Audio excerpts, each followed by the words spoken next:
Hello, I'm ABX and welcome back to the video. Today we're going to talk about TU53, or the next big update coming out for Minecraft on the console. It might be called TU54, but you get the point. The next big survival update that we're seeing big hints about every single week, because I imagine a lot of you are excited about this update. I mean, you clicked on this video, so it kind of gives it away, and that makes me think that if you are excited and you really want to get ready for when the update comes out, there are some things you can actually do in your survival world to make the update more enjoyable, so the moment it does come out, you can start doing the new stuff in survival immediately. So I figured, why not make a full video guide on what you can do to prepare for TU53/TU54, the next big update. So here are 5 ways. Hopefully you all do enjoy them all. You can like this if you do, because it helps out the channel a lot, and lets know you do like this sort of video. But with that said, let's get straight into the very first way, and this is the easiest way. It's one that most people won't need to prepare too much for, but if you're excited about shulker boxes and you want to make a bunch of them because you want to use them for mining and for this and that, then the first thing you want to do is go to the end, get all of that stuff done so you're ready to, find yourself some shulkers. But the second thing you want to do is just have a bunch of chests crafted. I find manually crafting chests is just a whole pain, and getting the, wooden planks, like an entire stack of wooden planks only gives you 8 chests. So if you want to make a bunch of shulker boxes, then what we want to do is get just a bunch of chests. Let's say an entire stack full, just so many that you can make as many shulker boxes as you can reasonably imagine.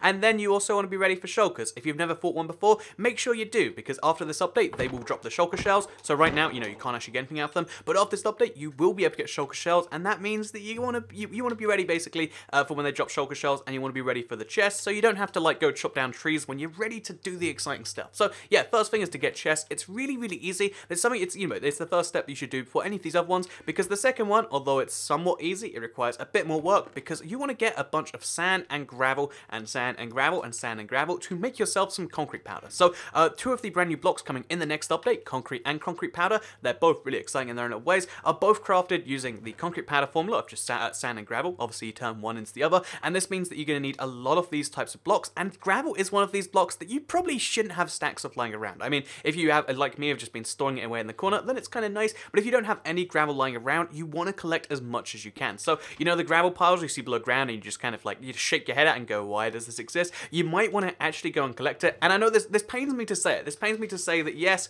gravel is going to have a use in the game, you should collect gravel, and it hurts my soul, it should hurt yours a little bit too, but you still want to be doing it regardless of how much it hurts. So get yourself a bunch of these, and then also get yourself some dye, because the crafting recipe is these blocks, and then a dye in the middle. I find cactus green's an easy one to get, so is lapis, so is rose red, but the hardest one that, you might want to get if you want some black concrete, even though it's the hardest to get, is ink sac. So, go kill yourself some squid, maybe with looting, and if you do that, then you can make a bunch of black concrete, which is the nicest new color. Again, when you see the block, you'll realize what I mean, but for now, get yourself some ink sacs, because you'll appreciate past you doing this a future year later, rather than having to spend the update day running around killing squid. So maybe you want to do it that way, but still, it's something you can do to save a little bit of time. The third way to save a bit of time, you might have noticed, by the way, we're in a giant shulker box, because that's the thing we've got going on here. The third thing you might want to do, if you want to be ready for the next update, is get a bunch of stained clay, or hardened clay, or as it's going to be known, terracotta. I think that's the third time they've changed the name.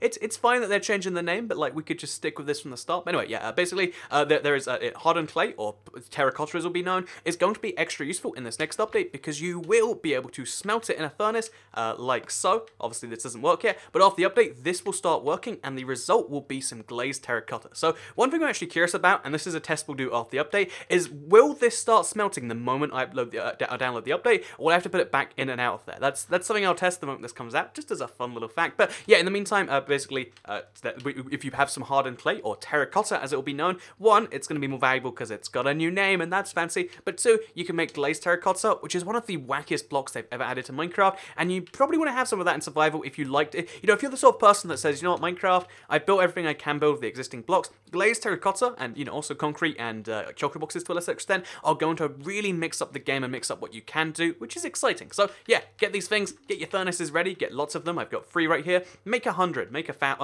maybe make just 3, but still, you can make a bunch of furnaces, and it's a good pro tip to be ready for that. So next up here, we've got a bunch of stuff you need for fireworks, because you want to have fireworks in this next update, and you want to have lots of them. So yeah, firework crafting is a little bit weird on console. I honestly haven't ever crafted fireworks using the manual interface, so here's a little guide on how you do it. You want to have wrong chest. You want to have these if you want to make just regular fireworks, which I don't think, that's not what you necessarily want to do. And if you want to make exciting fireworks, then you want to have firework stars plus these things. Or if you want to make those from scratch, like we'll do right here, let's show you how you do that. So yeah, you want to take them, you go in here, and you make this is how you make your regular firework star. So you pick an effect, you pick a color, and you pick a shape. So in this case, I don't have a shape, so we'll just go with like, I guess, red and that, and then we can make a firework star. So this is a red firework star we've just created right there. Then we take the firework star we made and we put it in a rocket. So we add a powder, we add a powder, we add a powder, and then we can make ourselves some magic little rockets, as you can see right there, and we got some firework rockets. So yeah, it's actually, I think I messed up a tiny bit there, because it's like,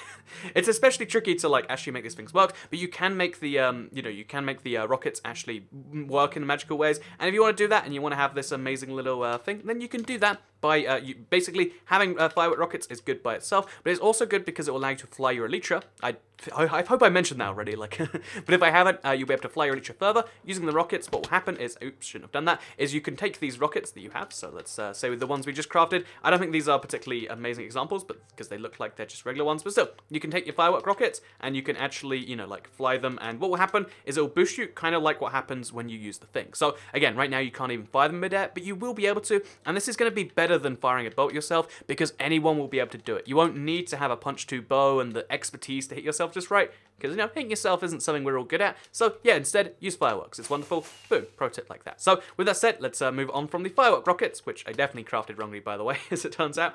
Again, I thought I knew how it worked. I made some working ones, and then I messed it up again. But you get the point. Learn how the firework system works, so you don't be like Toy Cat, is, I guess, the lesson I have to teach instead. But the final thing I'm going to recommend is just get dye. This is like a combination of everything I've said so far. Bear in mind, shulker boxes, you need dye if you want to color them. Concrete and concrete powder, you need dye if you want to color them. Oh, if you want to make some glazed terracotta, or you want to make some hardened clay, you're going to need dye for that. Even fireworks, if you want to make them colorful and you want to be unique, you're going to need some dye. Every one of the big features I've covered so far in this video requires dye, and this means you need either cocoa beans, so get yourself a giant cocoa bean farm.